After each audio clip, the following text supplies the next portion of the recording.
Most people believe that a lack of discipline is a character flaw, a weak, shameful trait, something that some have and others do not. However, this view is completely misguided. What few people know is that discipline, as it is generally understood, goes against the way the human brain is designed to operate. And this is not a metaphor. It is a neurobiological fact. The brain did not evolve to prioritize long-term goals, abstract targets, or heroic self-control. It evolved for one thing: immediate survival. Over millions of years, humans adapted to conserve energy, seek quick rewards, and avoid any unnecessary effort. In other words, your brain does not want you to go to the gym. It wants you to stay on the couch, because that saves energy. It does not want you to write an article or study. It wants you to open TikTok, because dopamine comes faster. And this is not a defect. It is simply biology. The problem is that modern society demands just the opposite. To thrive, we are expected to be disciplined, productive, and consistent. But this creates an internal conflict. On one side, a brain that has been shaped to act like a lazy hunter-gatherer. On the other, a world that demands behavior from a focused and resilient supercomputer. When someone tries to force discipline through willpower, they are, in practice, trying to overcome millions of years of evolutionary programming with a handful of motivational phrases. And guess what? It doesn't work, at least not for long. James Clear, author of the bestseller Atomic Habits, revealed one of the deepest insights about modern human behavior. Real discipline does not come from force, it comes from design. The most consistent people, those who seem disciplined, are actually not stronger or more motivated. They have simply created systems and environments that make the right behavior easy, automatic, and inevitable. They do not fight against the brain, they manipulate it. In the next few minutes, we will dismantle the illusion of discipline, expose the mistakes you didn't even know you were making, and build together a new way of thinking and acting. A smarter way. More human, more effective. If you have ever felt weak for procrastinating, if you have ever hated yourself for not being able to stick to your own plans, this video will not judge you. It will show you that you were just trying the wrong way. And now finally, you will understand the right way. Discipline as a concept seems simple in theory. Just want something enough, stay focused, and resist temptation. But when we look at how the human brain actually works, we realize that this view is not only simplistic, but completely naive. This is because your brain is not interested in your long-term goals. It is focused on survival, comfort, and energy efficiency. And if you don't understand this, you will live in conflict with it. For most of human evolution, our ancestors lived in hostile environments where resource scarcity was the norm, and the only priority was to survive until the next day. In this scenario, the brain adapted to prioritize immediate rewards. Eating now was more important than storing for later. Sleeping more was safer than exposing oneself to risks. Avoiding effort meant conserving energy for critical moments. The brain was calibrated, generation after generation, to seek the quickest, most pleasurable, and least costly path. And guess what? This software still runs in you today. When you try to wake up early to go to the gym, your brain interprets this as a threat to comfort and energy conservation. When you open your laptop to study or work on a project, it immediately suggests that you just take a quick look at social media. Because there, pleasure is instant, predictable, and guaranteed. Going to the gym, reading a technical book, writing an article, that requires effort without immediate reward. The brain hates that. And here's the most important detail. Your brain is not rational. It is efficient. It does not choose what is best in the long term, but what requires less energy right now. This is what neuroscience calls cognitive ease, the brain's tendency to always choose the path of least resistance. And this choice is not conscious. It happens even before you decide. The problem, therefore, is not a lack of willpower. It is a design conflict. Your brain wants to survive and feel good now. You want to evolve and grow in the long term. And as long as these two goals are not reconciled, you will continue to feel frustrated, tired, and unsuccessful. James Clear sums this up brilliantly. Motivation is overrated, environment is more important. In other words, if you constantly need to rely on willpower, it means you are fighting against the natural structure of your brain. And that is a battle you will lose, always. Because over time, fatigue wins. And when you are tired, your brain goes back to autopilot. And the autopilot always chooses the easiest path. If you really want to change, the first step is not to try harder. The first step is to understand what you are dealing with. And now that you know your brain is programmed to sabotage any attempt at forced discipline, an inevitable question arises. What if the problem is not you, but the environment you live in? In the next part, we will explore why your environment is, in fact, the true architect of your behaviors, and how you can manipulate it to work in your favor.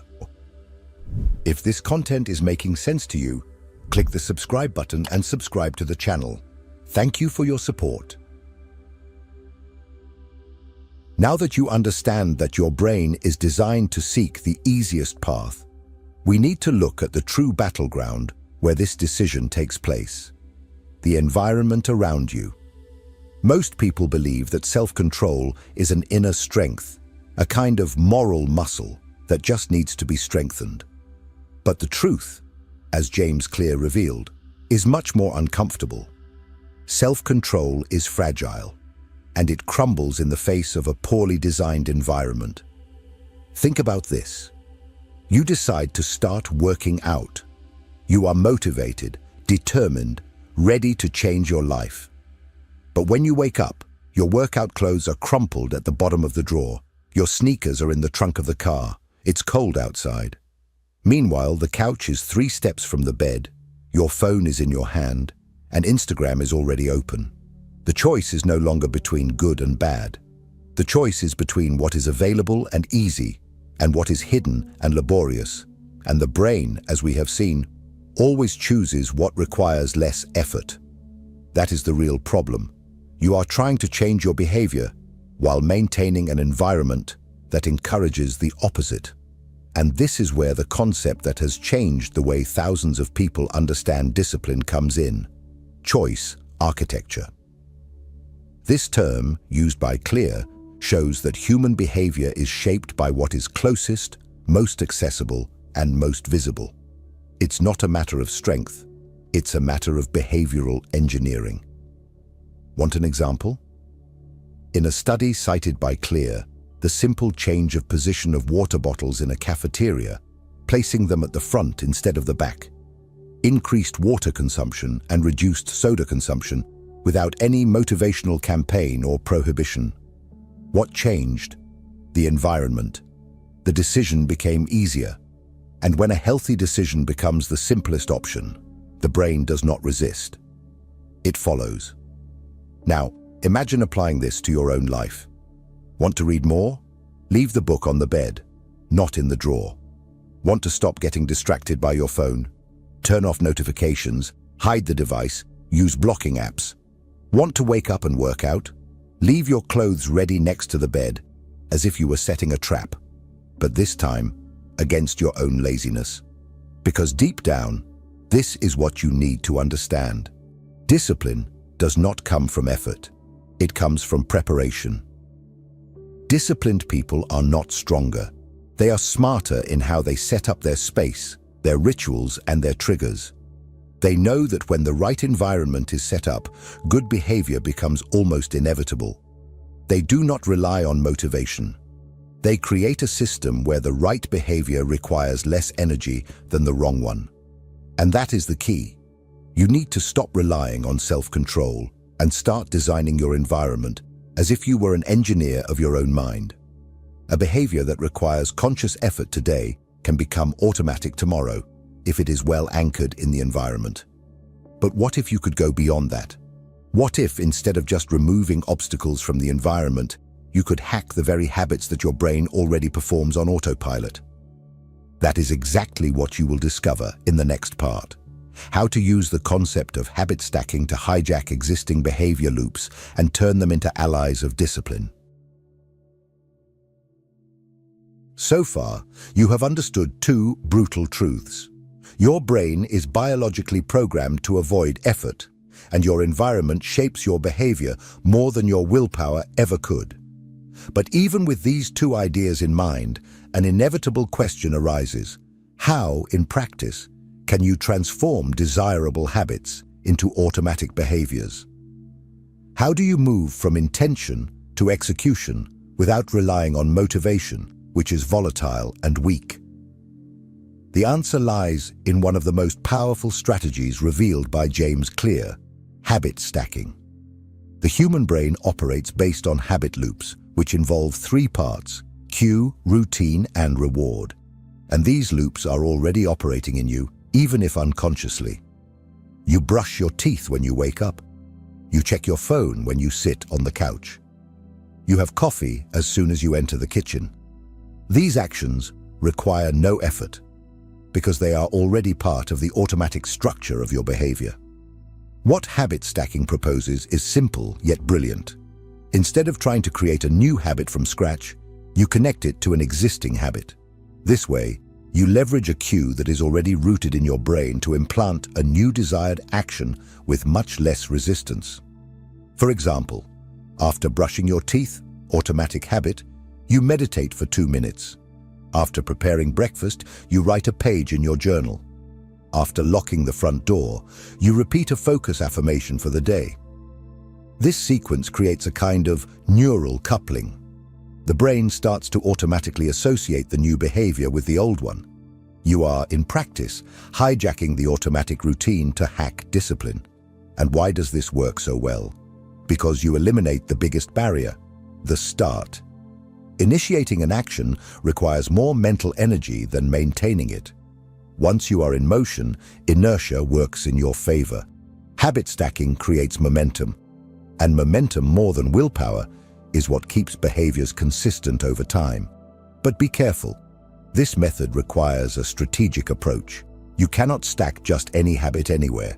The new action needs to be short, start small, with something that takes less than 2 minutes. Clear, it needs to be specific, not vague. Read a page, not read more. Immediate, it should happen right after the previous habit, without pause. If you follow this logic, you will be creating mental tracks that make discipline inevitable.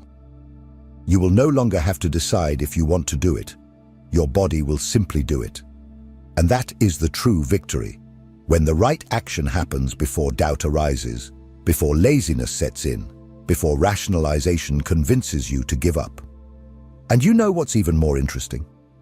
These small stacks, almost insignificant at first glance, accumulate over time exponentially. They transform into solid routines. And when you look back, you realize you have built an entire lifestyle on connected micro-habits. But if all of this is so powerful, why do so many people still procrastinate, even when they know what they should do? The answer lies in a fundamental concept. Procrastination is not laziness. It is poorly designed. In the next part, we will dismantle this common belief and understand why your habits fail, not due to lack of effort, but because they do not follow the 4 invisible laws of behavior change. If what you're hearing resonates with you, you'll find real value in my ebooks. Beyond the Shadow breaks down Jung's core ideas, while Dialogues with the Unconscious gives you a 30-day path to apply them in your life. Both are linked in the pinned comment. The word procrastination carries a huge weight. For most people, it is associated with failure, weakness, and lack of ambition. It is common to hear someone say, "I am so lazy," or "I just can't get organized." But this narrative is completely misguided. And worse, it is self-destructive. According to James Clear, procrastination is not a personality flaw, Nor is it a matter of laziness. It is a symptom, a clear sign that your environment, your habits, and your systems have been poorly designed. When you procrastinate, it is not because you don't want to act. It is because acting the way your life is set up today requires too much effort, is unappealing, and does not generate immediate reward. Your brain, as we have seen, operates on the basis of quick rewards. And that is why it avoids tasks that seem difficult, boring, time-consuming, or that do not provide clear gratification. Studying, for example, is a task that requires focus, energy, and offers an abstract return, knowledge, that will only be useful in the future. On the other hand, opening YouTube or Instagram provides immediate reward with no effort and with varied stimuli. For the brain, the choice is obvious. It is not a matter of morality. It is neuroscience. This is where the 4 laws of behavior change come in, described by Clear as the pillars for making any habit easy to maintain. They are: make it obvious. If the desired habit is hidden or out of sight, it will be forgotten. The brain needs to be constantly reminded of the action. What is visible is what will be done. Make it attractive. The habit needs to generate anticipation of pleasure. You can do this by associating it with something you already enjoy, or by making the process lighter and more interesting. Make it easy. The more friction there is, the lower the chance of execution. The habit needs to be reduced to the simplest form possible until it is impossible to say no. Make it satisfying. The behavior needs to generate a sense of completion, of reward. Without this, the brain does not create attachment to the habit. Let's apply this in practice. Imagine someone who wants to create the habit of studying every night. But their current environment is like this. The study material is buried at the bottom of the backpack, the desk is cluttered with random objects, and the TV is on. Additionally, they plan to study for a whole hour without breaks and with no form of tracking or reward. Result? They open their phone and scroll through TikTok. Then they feel guilty. Then they try again the next day and fail once more. Now see how the same habit changes with the 4 laws applied. The study material is already open and on the table, obvious. They start with a favorite drink or relaxing music. Attractive. They will study for just 5 minutes at first, with simple goals, easy. Upon finishing, they mark their progress on a board or app and earn a small reward, like an episode of a show. Satisfying. Do you see the difference? It's not that the person improved. They simply learned to design the right behavior. They learned that discipline is an illusion when the system is poorly made, and a natural consequence when the system is well designed. Procrastination, in this context, ceases to be a mystery and becomes a warning sign. Every time you avoid something, ask, is this action obvious? Is it minimally attractive? Is it easy to start? Is it generating any reward? If the answer is no to one or more of these questions, you have a design problem, not a discipline problem. And the most fascinating thing is that when you start applying these laws consistently, procrastination disappears almost effortlessly. You don't need to force yourself to act. The action happens naturally. The behavior flows. But maybe you are thinking, this all makes sense, but I still don't like these tasks. I still hate waking up early. I still detest writing, studying, training. So here's the question that will change your perspective. What if you didn't need to like discipline to become disciplined? In the next part, we will break the myth that you need to love the process to achieve results. You will discover why the most consistent people are not passionate about routine. They simply made the action inevitable. There is a very popular and very dangerous idea in productivity culture that you need to enjoy the process to become a disciplined person. How many times have you heard phrases like, fall in love with the routine, love the journey, or do what you love and you'll never work a day in your life? It sounds beautiful, inspiring, but it's false. And worse, it's demotivating for those trying to climb out of a hole. The truth is harsh, but liberating. You don't need to like discipline. You just need to make it inevitable. Highly productive people don't wake up every day wanting to do what needs to be done. They don't feel excited about every task, nor do they have infinite energy to maintain healthy habits. What they have is a structure that ensures the right actions happen even when they don't feel like it. And that changes everything.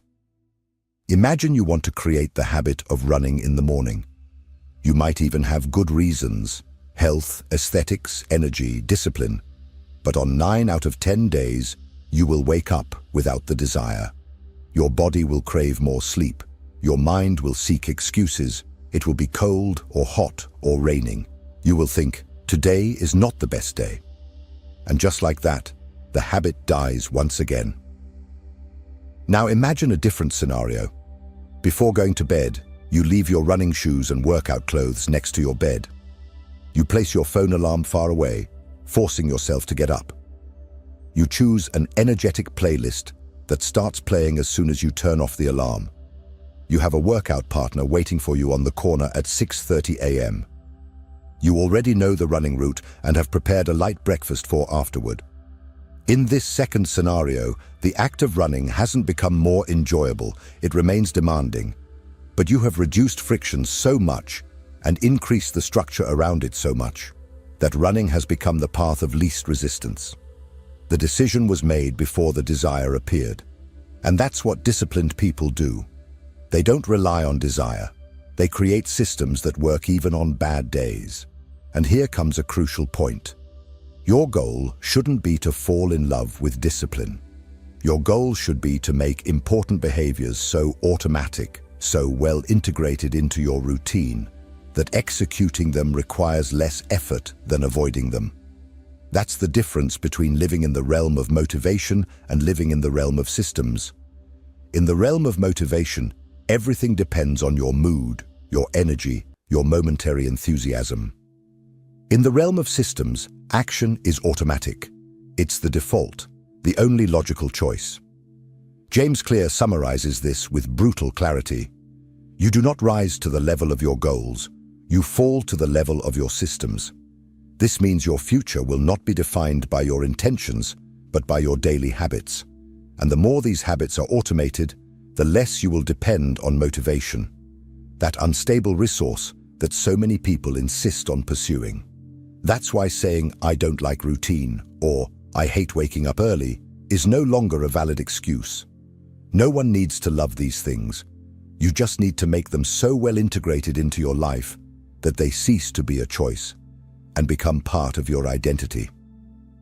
And speaking of identity, there is a final, deeper, more transformative level that connects all these ideas into a powerful truth. Discipline is not an end. It is a reflection of who you believe you are. In the next and final part, we will explore how true transformation happens not when you force yourself to act differently, but when you see yourself as someone different, and how that changes everything about how you live, act, and create lasting habits. After everything that has been said, it becomes clear that what we call discipline is not an innate virtue, nor a mystical talent reserved for a few enlightened ones. Discipline, in fact, is a side effect, a natural consequence of a well-designed system, an intentional environment, and a solid identity. When all these elements are aligned, acting in a disciplined manner ceases to be a constant effort and becomes your new normal. But there is an even deeper, more structural point that needs to be understood. No change in habit, routine, or behavior will truly last if there is no change in how you see yourself. And that is the true core of transformation. James Clear argues that the deepest level of behavior change is not what you want to achieve, but who you decide to be. Identity shapes habits, and habits reinforce identity. It's a cycle. If you want to be a disciplined person, you need to start acting like someone who believes they are disciplined. Small daily decisions, seemingly insignificant, are votes of affirmation in the direction of a new identity. Every time you train, even when you don't feel like it, every time you choose to read instead of scrolling through your feed, every time you execute even for 2 minutes, you are telling yourself, I am the kind of person who does what needs to be done. And this is more powerful than any motivational video, any technique, or any elaborate plan. Because you are not just trying to act differently, you are becoming someone different. And when identity changes, behavior follows as a natural consequence. Therefore, real discipline is not the ultimate goal. It is merely the reflection of a mind that has learned to play the right game, of someone who has stopped fighting against their own brain and started to design a path of least resistance for the correct behavior, of someone who understands that they don't need to win by force, they just need to win by structure. So, if you've made it this far, you now have a real choice before you. You can continue blaming yourself for not being strong enough. Or you can start today to build the environment, habits, and identity that make discipline inevitable. Stop waiting for motivation. Stop punishing yourself for not having infinite willpower. You don't need to be perfect. You just need to be consistent enough to let the system do the work for you. Now I want to know from you, what is the first habit you will redesign starting today? Comment below, because the simple act of writing is already a vote for your new identity. And if this video made you rethink how you view discipline, don't forget to subscribe to the channel, because here we go deeper than just ready-made phrases.